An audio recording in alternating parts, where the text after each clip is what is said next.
Le prince William et Kate Middleton ivres? Une telle scène paraît difficile à croire aujourd'hui. Les futurs rois et reines d'Angleterre soignent grandement leur image. Chaque apparition publique du couple est irréprochable.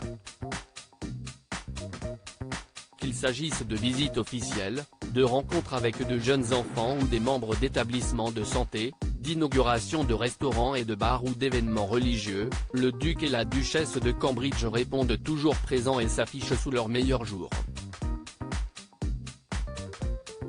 Ce qui n'a pas toujours été le cas. Comme tout le monde, et comme leurs enfants George, 9 ans, Charlotte, 7 ans et Louis, 4 ans, dans quelques années, Kate Middleton et le prince William ont profité de leur jeunesse et de plusieurs soirées au bar quand ils étaient encore à l'université.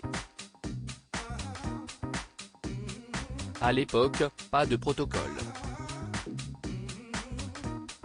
Les tours trop vives comme tous les jeunes de leur âge, d'amour, d'eau fraîche. Mais surtout d'alcool. Dans un documentaire concernant le prince William, une ex-étudiante et amie du couple témoignait sur les débuts de l'histoire d'amour entre le prince et la jeune femme.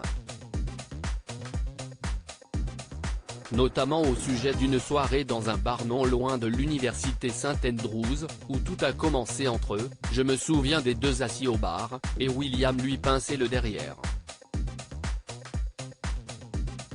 Un geste coquin sans doute encouragé par la consommation de beaucoup d'alcool, qui a fini par avoir raison du couple. Je me souviens très bien que Kate avait dû être ramenée dans sa chambre par l'un des garçons, car elle était tellement ivre qu'elle n'arrivait même pas à marcher. Elle ne tenait même pas sur ses jambes. La famille royale fêtarde le prince William avait d'ailleurs tout sauf l'allure d'un prince le même soir. Il est tombé dans les buissons, ajoute l'ancien élève de la fac. Ce sont ses gardes du corps qui avaient dû le sortir de là. Les chiens ne font bel et bien pas des chats. Il y a peu, le prince Harry se confiait sur sa jeunesse et ses sorties au pub, dont l'une a abouti à la perte de sa virginité avec une femme bien plus âgée que lui. Si elle ne sortait plus dans les bars et les boîtes de nuit, Elisabeth II ne s'empêchait pas de faire la fête à la maison et de profiter de l'apéro. Champagne, gin, martini.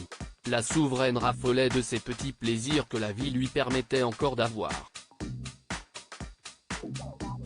Décédée le 8 septembre dernier à l'âge de 96 ans, Elisabeth II peut donc se vanter d'avoir porté la double casquette de reine, celle de l'Angleterre et celle de l'apéro.